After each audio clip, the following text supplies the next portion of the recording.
Assalamualaikum warahmatullahi wabarakatuh. Halo teman-teman, bertemu lagi dengan Bunda di hari Senin 9 November 2020. Oke, teman-teman apa kabarnya hari ini? Semoga teman-teman, ayah dan bunda selalu dalam keadaan sehat walafiat. Amin amin ya robbal alamin. Oke, hari ini kita belajar tema 5, pahlawanku, subtema 1, perjuangan para pahlawan, dan masuk di pembelajaran 5. Oke, sebelum kita mulai, alangkah baiknya kita membaca basmalah. Bismillahirrohmanirrohim. Dengan menyebut nama Allah yang Maha Pengasih lagi Maha Penyayang. Apa sih tujuan pembelajaran hari ini?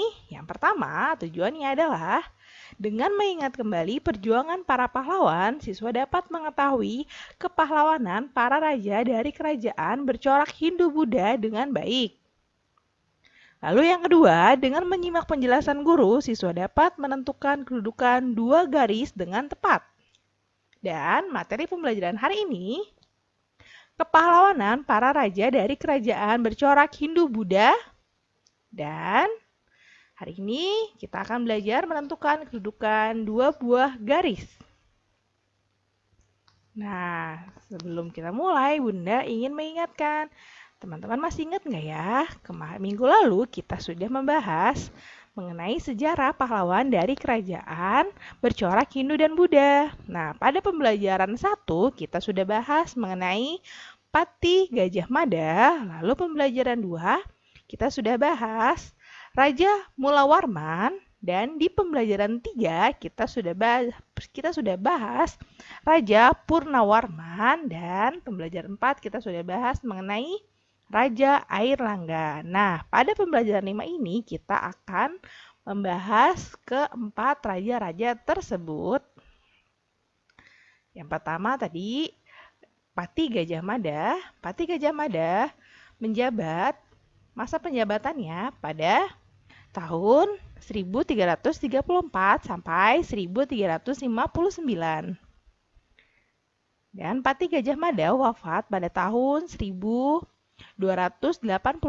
Saka atau 1364 Masehi. Asal kerajaannya, Kerajaan Majapahit.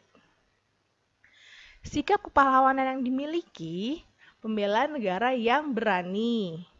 Lalu, perjuangan yang dilakukan oleh Pati Gajah Mada yaitu membuat Sumpah Palapa. Sumpah Palapa yang berisi, ayo teman-teman masih ingat nggak ya? Oke. Sumpahnya yaitu berisi, selama aku belum menyatukan Nusantara, aku takkan menikmati palapa atau rempah-rempah yang diartikan kenikmatannya duniawi. Sebelum aku menaklukkan Pulau Gurun, Pulau Seram, Tanjung Pura, Pulau Haru, Pulau Pahang, Dompo, Pulau Bali, Sunda, Palembang, Tumasik, aku takkan mencicipi palapa. Itu isi dari Sumpah Palapa yang dibuat oleh Pati Gajah Mada. Lalu hasil perjuangannya yaitu mempersatukan kerajaan di Nusantara. Yang kedua yaitu Raja Mulawarman. Raja Mulawarman adalah anak dari Raja Asmawarman. Peninggalan kerajaan Kutai yaitu Prasasti Yupa, dan asal kerajaan Raja Mulawarman adalah kerajaan Kutai.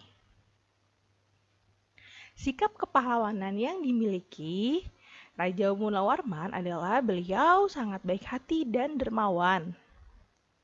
Lalu perjuangan yang dilakukan yaitu dengan memperluas wilayah kerajaan Kutai. Hasil perjuangannya, kehidupan rakyat menjadi makmur, tentram, dan keamanan pun terjamin. Lalu yang ketiga, Raja Purnawarman.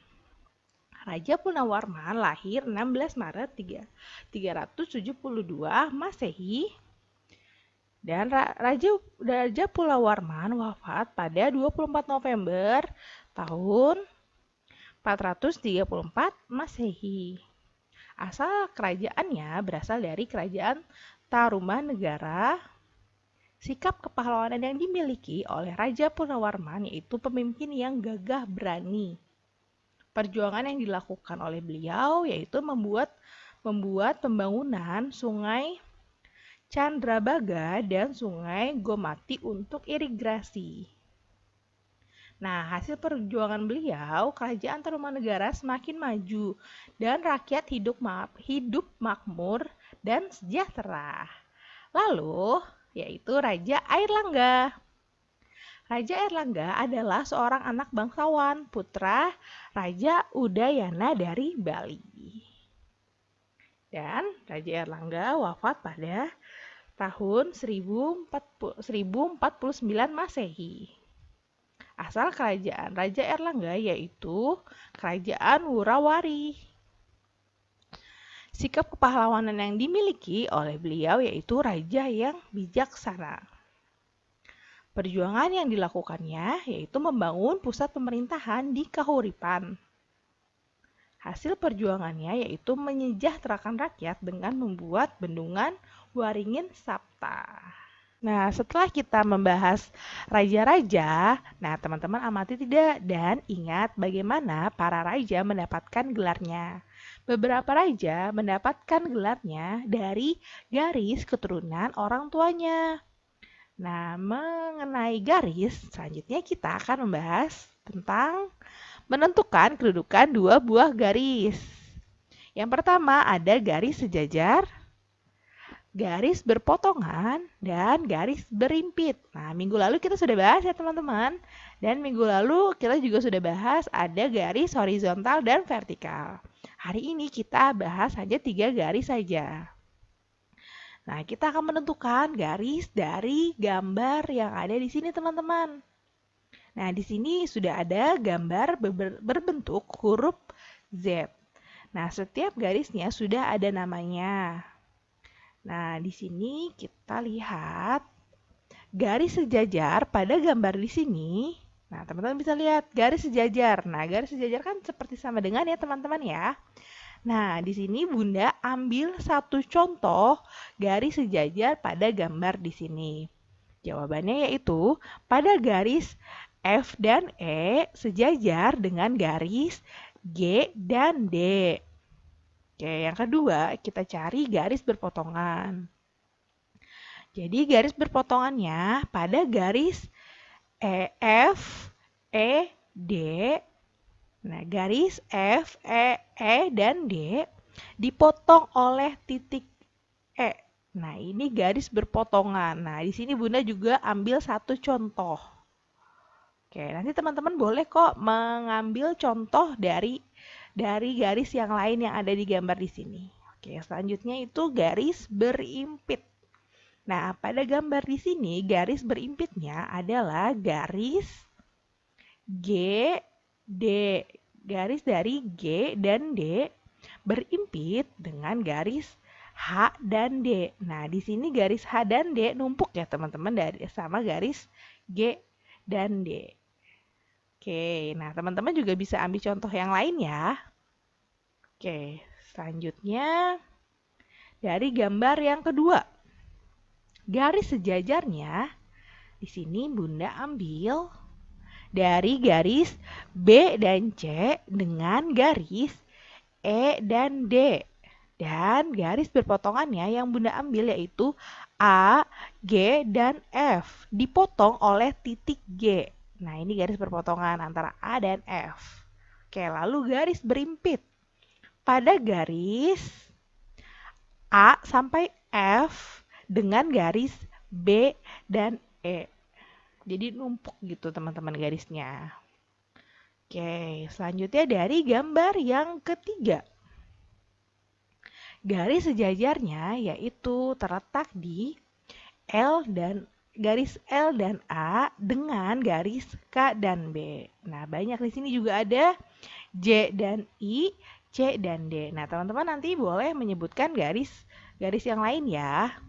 Oke, selanjutnya garis berpotongan.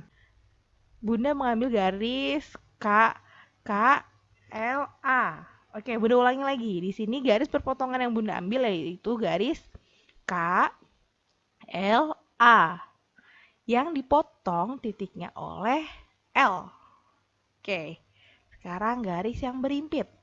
Garis yang berimpit pada gambar yang ketiga adalah garis K dan B dengan garis J dan C di sini. Oke. Nah, teman-teman boleh ambil contoh yang lain ya. Oke, selanjutnya yaitu menentukan kedudukan dua buah garis dari gambar yang keempat atau gambar D yang seperti ini, teman-teman. Nah, garis sejajarnya, nah teman-teman lihat. Ya, ternyata dari gambar ini tidak ada garis yang sejajar. Ya, oke, lalu garis berpotongannya. Nah, di sini ada garis berpotongannya terletak, Bunda ambil contoh letaknya di D, C, dan A. Dipotong oleh titik C. Oke, lalu garis berimpitnya tidak ada, teman-teman. Tuh. Oke, jadi garis sejajar dan garis berimpit pada gambar D tidak ada.